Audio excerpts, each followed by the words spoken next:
America's top diplomat Antony Blinken is due to arrive in Israel in the next few hours from the U.S. as the U.S. and other nations try to prevent a wider conflict erupting in the Middle East. There's also growing diplomatic pressure to get essential supplies into Gaza, which has been sealed off after Hamas, which is designated as a terror organization by many Western governments, launched attacks into Israel. Here are some of the latest developments. The United Nations says more than 338,000 people have now been forced to flee their homes in Gaza, and food, fuel, and water are urgently needed. Ahead of a possible incursion into Gaza, the Israeli Prime Minister Benjamin Netanyahu has established a national emergency unity government with opposition leader Benny Gantz. Israel has continued its mobilization of troops. Hundreds of thousands are on the southern border with Gaza. President Biden says he's told Mr. Netanyahu that Israel must abide by the rules of war in its fight against Hamas. As we mentioned, the U.S. Secretary of State Antony Blinken is due to arrive in Israel in the next hour or so. All this as Israeli airstrikes on Gaza continue. The Palestinian Health Ministry said at least 51 people died overnight. Well, here's the scene live in Gaza this morning, where just in the past few hours, the Health Ministry has confirmed, as we've said, that 1,200 Palestinians have been killed in retaliatory airstrikes since Saturday. A similar number of people in Israel are now thought to have been killed in the multiple assaults by Hamas at the weekend. In the last hour, a military spokesman said at least 220 soldiers are amongst them. Well, our correspondent Nick Beek reports now from Tel Aviv.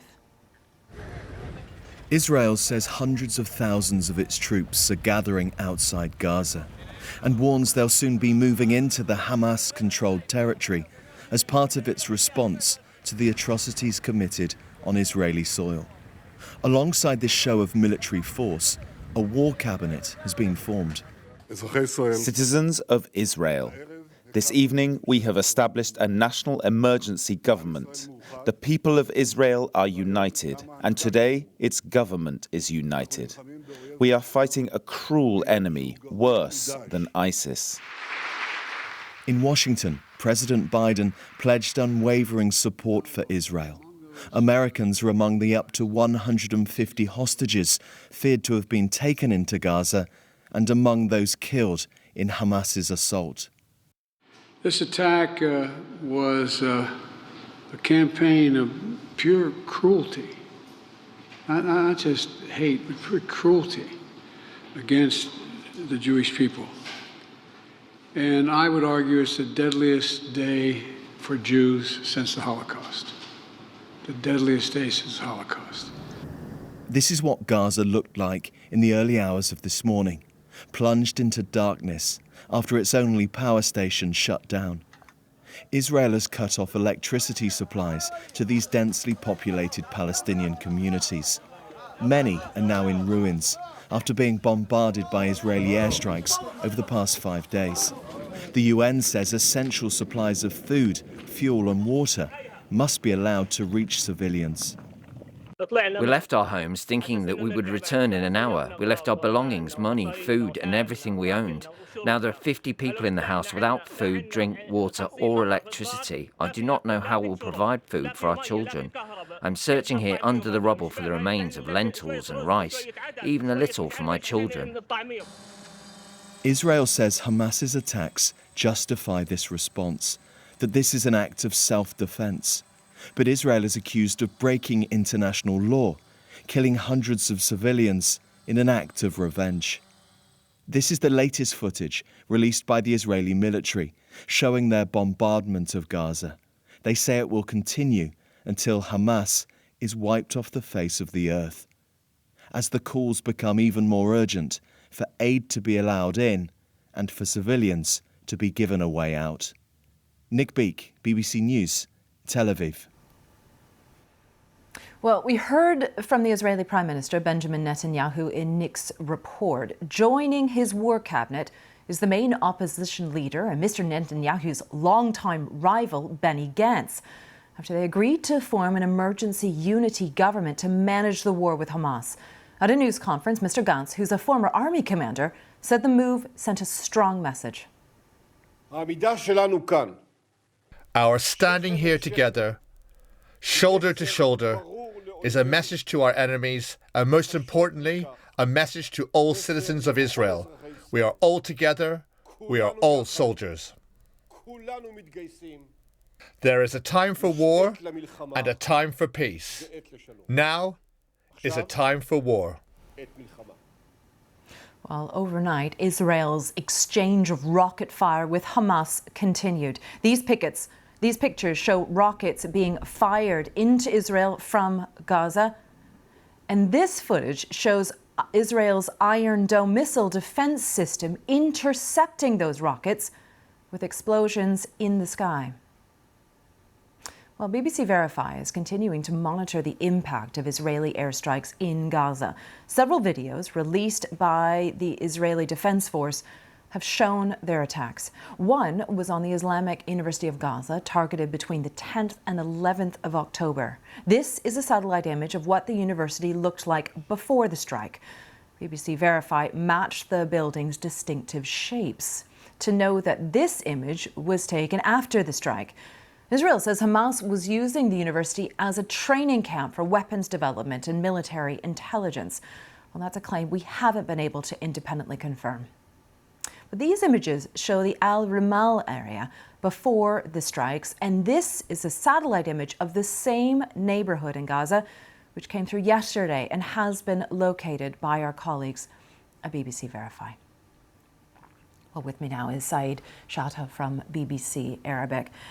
Saeed, just over 2 million people living inside Gaza, a very small area.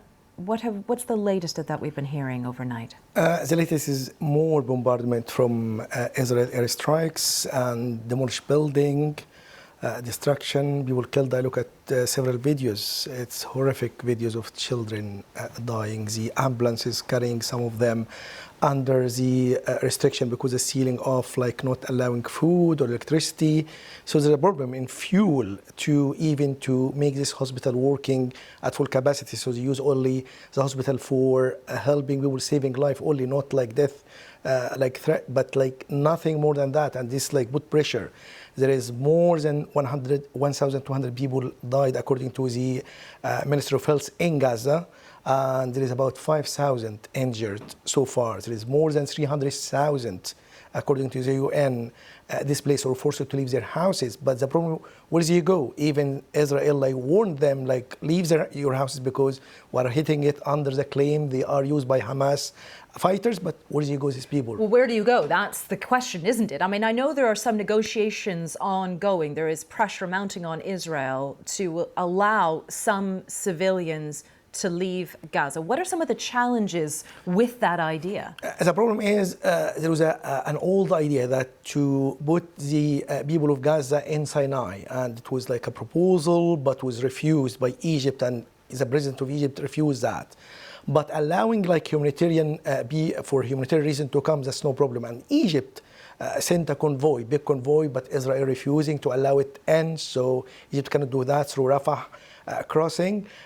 United States, and I think with Blinken visit and with other pressure from Qatar, Turkey, Saudi Arabia, Iran, it might help to ease the tension and put pressure on Israel to allow that, because with the images of people, children dying, and with demonstration in many places, so I think Israel will lose the battle in media if they don't allow this humanitarian humanitarian corridor to go there. You've mentioned all these regional players. Now we know that Saudi Arabia and Iran have been speaking. Quite unusual, really. They've only just started to reestablish diplomatic ties.